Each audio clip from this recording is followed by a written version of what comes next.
In the first video, we talked about why we say that betrayal feels like being stabbed in the back. But if you think about it, it kind of feels more like being stabbed in the heart. And so how do you yourself heal internally if you've been betrayed by a friend? That's kind of a challenging question. Because when you think of healing from all of the pain and it feels like you've been stabbed in the heart, all you can really think of is maybe think of the things that this lady in my church thought of. She had a long laundry list of all of the events that led up to this betrayal. Everything that had happened that had brought her and her friend closer and closer and closer, and then this crazy twist of events through which her friend stabbed her in the back. And she even had a lot to share about everything that has followed, and maybe you can relate. When you think about healing internally, it's really easy to come up with a list, and the list starts with sentences like, they did this, and they did that. And again, as we said, that's not okay, the pain that they've caused. But what if I told you that making a list of all of the things that they've done, keeping track of every way that you can point at them for fault, what if I said that that's not the most helpful thing at all, especially in comparison to identifying specifically what is causing you so much pain inside? Think of it this way. Each of us have probably had a cut on our hand before. When that happens to me or any of my family members, I tell my kids to go and get what we call the magic potion, that ointment that you get.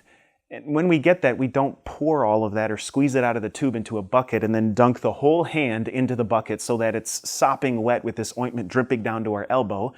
Besides that being a really weird thought, that's not really helpful. No, you apply it specifically to the place where the cut is, the place that is causing pain.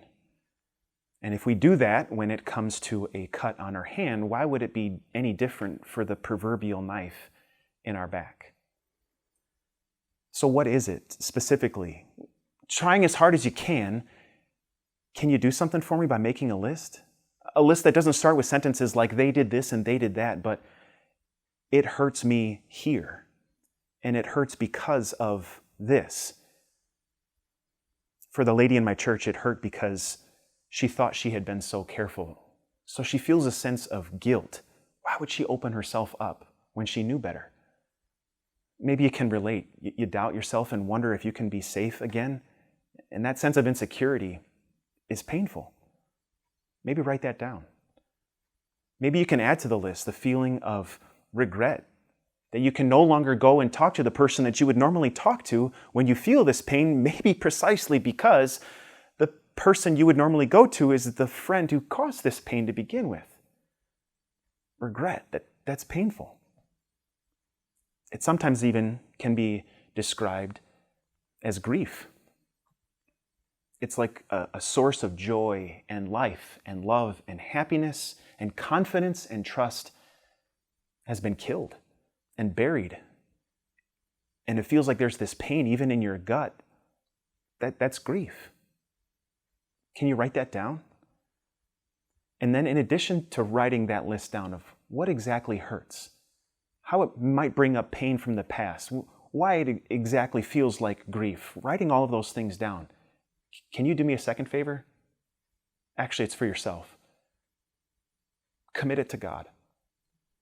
You see, there's somebody who knows all too well what this type of betrayal is, that is from a friend. A long time ago, there was a man by the name of David. And David had this close friend by the name of Saul. Saul was king and David was going to be the next king, but there was never this rivalry that existed inside of David's head, but it crept inside of Saul's head. Saul had promised he would never turn on David until he did. He even tried to kill David, and David went running. Saul hunted him. David even had opportunities to try and point to all of the things that Saul did, and he could have taken Saul out. From a worldly perspective, he probably could have defended those decisions if he would have just taken Saul out. Saul, you did this, and you did this, and you did this.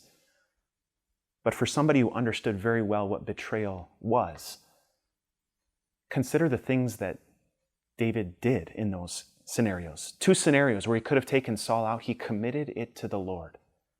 the Lord in His timing is going to take care of it. Consider what else David did.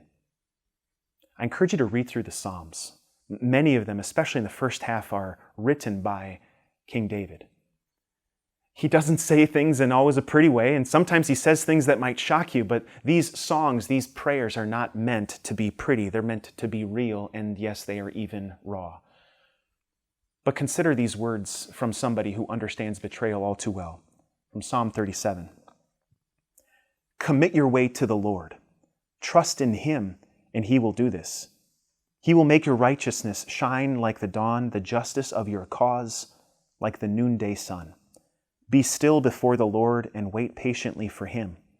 Do not fret when others succeed in their ways, when they carry out their wicked schemes. Refrain from anger and turn from wrath.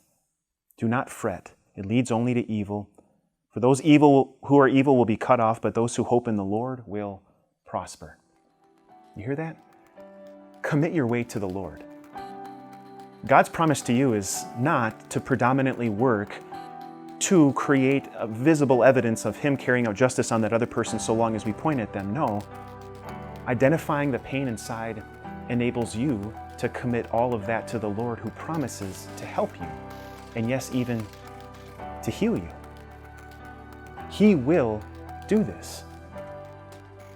So of all the things that we can think of that they've done, and as real and as raw as that pain is, bring those specific prayers, those specific and individual pains, the source of struggle from the betrayal of that friend, bring all of those to the Lord. It not only enables you to refrain from anger just against them, it enables you to open up your heart to God, who promises you, and He always follows through, who promises you to help you, to bring you peace, to take care of the pain that they have caused in His own way and in His own timing. He will most certainly do this. Did you enjoy this video? Oh, we would love to share with you so much more. Just click here.